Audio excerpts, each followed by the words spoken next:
What is going on, people? Welcome back to another week, another episode of Talkin Lost. But this also is a special occasion because this marks the beginning of our summer season. That's right. Summer blockbuster season is here. We have our next Marvel movie opening up at the beginning of May that we're going to be talking about right after this, Thunderbolts. But for right now, we are talking about Lost Season 2, Episode 11, entitled The Hunting Party. And Luke, I think it's safe to say things are getting started for the next phase of this season, if you will, which starts out as a simple, search and rescue, turns into once again another attempt by Jack to, prove himself as the hero without him even realizing it. And then, of course, we have probably the most direct encounter with the others that we've had so far on the island. Yeah, I know Lost isn't known for its needle drops, but I felt it needed just like a little bit of a when you Oh, see man. Locke, Sawyer, and Jack just walking up the hill. I'm like, Yeah. oh, that could really Yes. fit there. So It's like, a very we're good back. episode. I'm excited Yes. to get into it. Indeed. All of that and more on today's episode of Talkin Lost.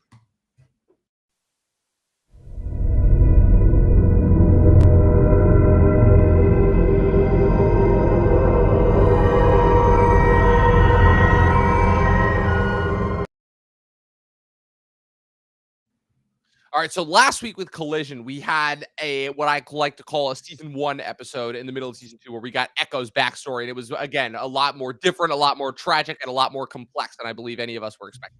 This week we have the hunting party, which, like I said at the beginning, is the start of the of phase 2, if you will. It's been pretty heavily hinted at that Michael is not going to just sit still and restless and go after Walt, especially after having supposedly been receiving messages from Walt through the Hatch computer.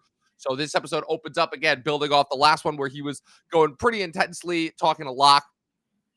Jack walks into the Hatch area, and of course he doesn't find Locke. He eventually goes to the gun cabin. He sees Locke knocked out, gets cornered by Michael at gunpoint, who tells him get in the gun cabinet, going after Walt, and there's nothing you or anybody else can do about it. He's like, you don't even know what the Hatch really is and all that. So already we're set up for a banger of an episode that's going to be very action intense packed. We've had a couple of these episodes so far where people start to go, where people are pursuing other people throughout the jungle. But I also wanted to do something else this episode in addition to just the general recap, which is where we're far enough into the show now where we've gotten several flashbacks with multiple characters. So I want to start to put together, let's say, a little tapestry of timelines of the characters' backstories before they get to the island. So this is I'm trying to think now. This is our 5th or 6th Jack flashback, if we're not counting the sequences with him in the pilot, because that there were a couple different characters that were covered in the pilot, just them on the plane, him, Kate, and Charlie. So with Jack now, you have White Rabbit, which shows him going to Australia to retrieve his dad's body. You have All the Best Cowboys Have Daddy Issues, where it's revealed that his father was drunk while attempting to operate surgery, and he ended up ratting his dad out to the board. You have Special, which kind of, again, what just showed, was juxtaposing one of the best moments of Jack's life with one of the worst, which just showed, his wedding to his wife, Julie Bowen, who claimed that he saved her. And you were like, okay, how did that happen? You have, then you have at the beginning of this season, Man of Science, Man of Faith, which shows kind of how, the incident in which he saved Julie's life, in which he was told by his father, he couldn't pull off a miracle. He's constantly told he doesn't have what it takes, all contributing to, his hero complex. And now, so that makes this, our 6th Jack flashback episode, where we have kind of, again, things are starting to turn against him a little bit. You can tell that he's growing apart from Julie Bowen, Sarah, whatever her name is, Claire, as she'll always be known to us. He's spending too much time at work, a classic case. You can kind of already tell where it's going. He's barely spending any time at home with her. And of course, he's trying to pull off another Miracles. What happened? Where he's like, "Oh my God, I pulled this off once. I need to see if I can do this again." It's the classic hero complex, and where basically he's tasked to pull off the impossible, which is to remove, I think, like a stage 3 or 4 tumor from this old Italian guy's back, or Spanish, something European. And of course, he's told that it's like near impossible chances, blah blah blah. His dad tells him, he's like, "Don't get your hopes up," all that. And of course, he takes it upon himself. He thinks he could do it. And of course, it doesn't help that, the smoke show of a daughter is basically throwing herself at him. That was a little bit like, okay, Lost, it doesn't do this very often, but Lost does have its moment where it veers into network TV territory. This was one of them, unfortunately, where, he tries to do the surgery. It doesn't work.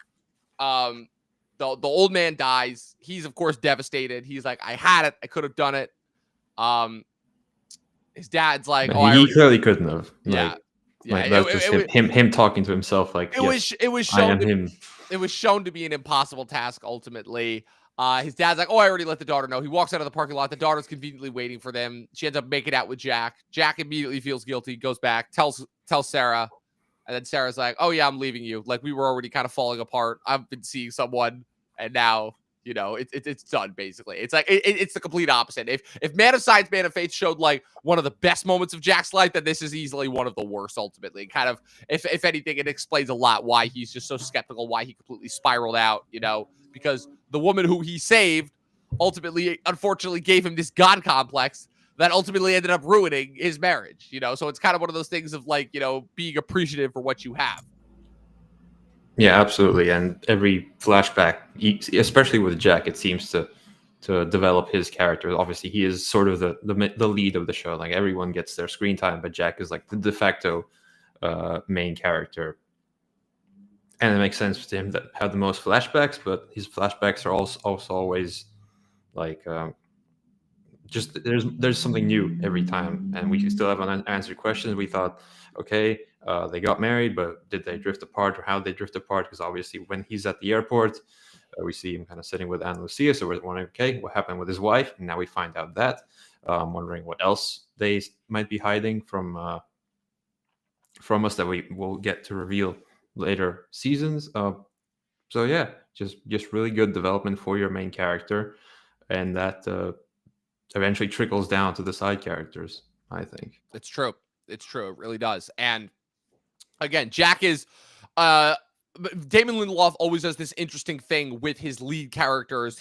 Because what he always does is he casts somebody who looks like the traditional lead, but always ends up being kind of the most skeptical and the most kind of neurotic cast member, if you will, because Jack has a lot in common with his main character, Kevin Garvey, in his follow-up show, The Leftovers, where those two are both, constantly trying to pass off that they are the hero, they are the guy, but they're both very skeptical. They're both very neurotic. They don't really know what's going on. They ultimately show that they are the least in control.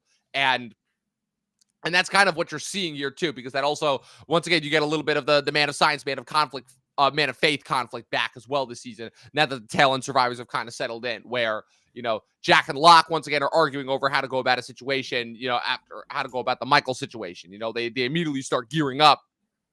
And Locke, of course, is dropping a couple suggestions like, have you considered that maybe Michael doesn't want to come back? That maybe Michael can't be reasoned with ultimately. And Jack's like, of course, you're just going to let him go off into the jungle on his own, potentially be captured by these people. And he's like, I'm not saying that, but he's like, we need to take into account. It's like more of the great stuff where it's like, it's Jack is once again raising valid points, but because we also have his backstory, we understand kind of that he is acting a little bit from emotion. And Sawyer is too, obviously, once he hears about Michael, where they, him and Kate show up to the hatch conveniently just in time in order to free Jack and Locke. And immediately, of course, upon hearing that Michael's left, he gears up, because him, Michael, and Jin now have kind of this like unbreakable bond after their experience on the raft and surviving, and especially since they're the ones that were directly attacked by the others, and he kind of understands Michael's pain. So, and of course, we get some more great Sawyer lines. This one where he's like, where he tells him that he's coming with them. Jack's like, "You're still on antibiotics," and he's like, "Well, Yeah. I think that you're my doctor." Great Sawyer line. And the accent helps. Like, oh, it's so good. Thing I'm traveling with my doctor. Like I said, there's some banger one-liners in here. Like when Sawyer one-liners in here when he says to when he calls John Mr. Clean, and he's like, "Why Mr. Clean?" And he's like, "Well, isn't it obvious?"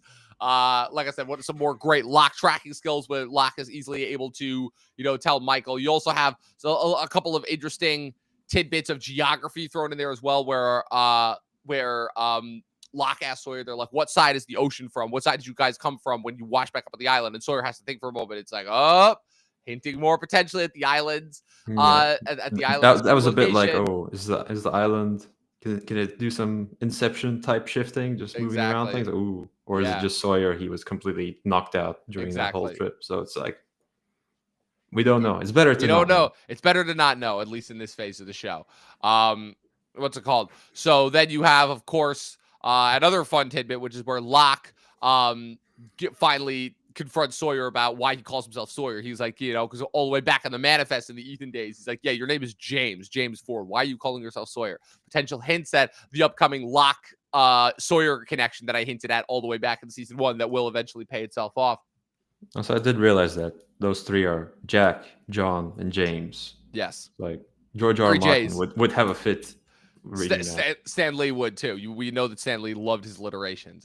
J. Jonah Jameson being the most infamous. But so then of course we have the big climactic moment, which is where they go into the jungle. They think they've made enough, and then all of a sudden the mysterious bearded man, who attacked them on the boat, shows up, and they immediately get into a Mexican standoff. Jack is like, look, like I don't believe you. You're bluffing. I think that there's just the three of us, and it's a little bit of a dumb moment from Jack because Jack really Yeah. should know better at this point. But when the bearded dude reveals that they are of course surrounded, he's basically I think like, this is like the culmination of Jack's mini arc in this episode because he's like, okay, I can fix this. I can get Michael back. I can do this all. Like I can do the surgery again. This is the probably lost strongest aspect like of everything. Just making sure the flashbacks align with the present timeline. So that culminates in like, okay, you are way in over your head here. So he needed that sort of cold shower moment of like, yeah, like you may think you can fix everything, but you're just a tourist here. yeah. These guys, they're the locals. Yeah, exactly. And that's basically again what the guy said. Again, I know his name, but I won't reveal it yet because the show hasn't deemed us worthy enough to tell us what this guy's name is yet. But But then again, Sawyer say like Zeke. well, that's what he called him, but Okay, this guy's name hasn't actually been mentioned. I know what his name is. His name is Tom. Ultimately, that's kind okay. of the guy. He's I not the can one. live with knowing that his name is Tom. It's Yes, not a it's big spoiler. yeah, it's once again another convention of where he's coming off as the guy who's calling the shots, but he's really not. That again is it's contributing more to the mystery of the others in terms of like who are they, like how do they operate, what ultimately is kind of their end goal, and we get a little bit of a glimpse into that as well in this episode where he's like, how would you feel if somebody else just came barging into your home and basically told you what to do? He's like, just remember, we live here. Like we've been here long before you and we'll be here long after you. You guys are just tourists here. Remember your goddamn place. He's like, Walt's a very special boy. Don't worry, we're not going to hurt him. And Michael, he's not going to find us. That second part may not necessarily be true. That maybe that being a little bit overconfident. But what did you think of this scenario? Which parts of these do you think are lies and which parts of this do you think are the truth?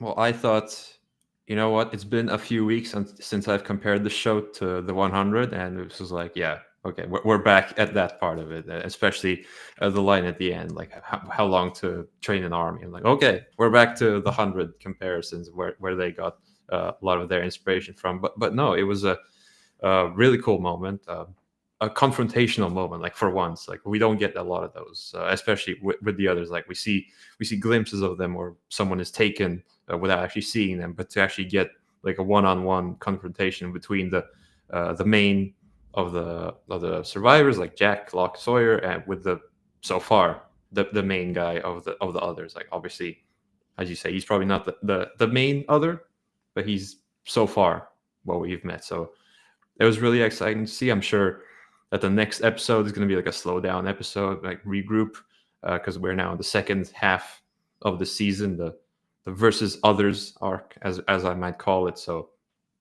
yeah, it's a really good kicking off point for the second half of the season.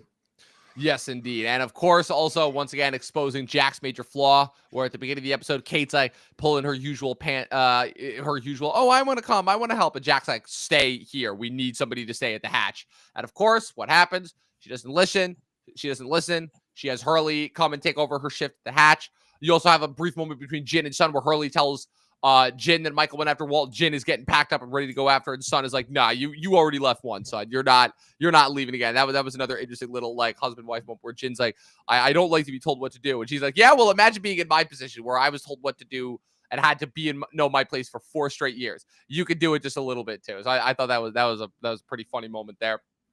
But of course, the other, Kate, of course, did not listen, went after them, got captured, and Tom forces them to surrender their weapons in order for Kate back. And of course, Jack is really, really pissed at that. He's basically tells Kate, he's like, yeah, you should have listened ultimately. You also have a brief moment at the end where Locke is seen talking to Claire, and Charlie walks up after talking with Hurley, being like, oh, you think she's ready to forgive me? And there's also a brief moment where Saeed comes out and talks to them, and Saeed just looks absolutely miserable when he comes out and Yeah, asks them where everybody is. They're just like, oh, yeah, they all went charging after Michael because he Michael just went feels after left Walt again. out. Like Yeah. you'd want Saeed there, like of Yeah, all this the feels like an people. episode where Saeed should be there. Like, Yeah, like I guess if Saeed would be there, things would go a little too easily. yeah. So they Yeah, had to ultimately, leave him they might have behind. actually had a fighting chance against the others instead of just going in half blind. So, yeah. So, like I said, things seem to be a little bit, like I said, things seem to be a little bit kicked off. Jack is freshly pissed. He wants to start training people to fight with Ana Lucia. He's like, look, I don't know how many of them there are, but we could definitely take them ultimately. Will this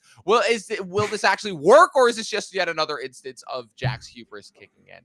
Whatever, find out next week. Ultimately, like I said, it was a little bit more of a setup episode, but and an action based episode, but it was still a good one. So, like I said, if you guys are still watching this, make sure you tune in next to see our thoughts on Marvel's Thunderbolts. Did it live up to expectations? We shall find out. But in the meantime, Luke, where can the good people follow you on the interwebs? You can follow me at Look Reviews on YouTube. We are still posting those Mission Impossible reactions. Rogue Nation. I'm sure Yep, you're Rogue you're Nation you're, will be up and ready to go tomorrow. you're working hard on those. We got 2 more to record before, because I'm seeing Final Reckoning in 12 days. So That's incredible. we gotta wait Wow, 12 you got days. an advanced Yeah, screening yeah, yeah. there. I was like, whoa, this never happens. Like we got the Oh, first Dune like a month early, but that was COVID situations. But this yeah, is like we had a whole week early. yeah, that's crazy. Yeah, yeah, that's going to be I'm exciting. gonna have to keep quiet. Yeah, well, yeah, well, that's how much can you actually spoil about Mission Impossible? It's like, I don't know. It's like unless it's like, Ethan saves the day, unless he like unless dies. he actually dies, that would really Yeah, be the only spoiler. But even then, it's like the way that they're marketing this movie. It's like I feel like that wouldn't be that much of a surprise if that yeah. does happen. So, oh man, whatever the case may be. And like I said, you guys can follow me with everything going on at Movie Nerd Reviews across all platforms, at Official Talkin TV Podcast across all platforms. Be sure to tune into our Thunderbolts review coming up next. But if not, get lost.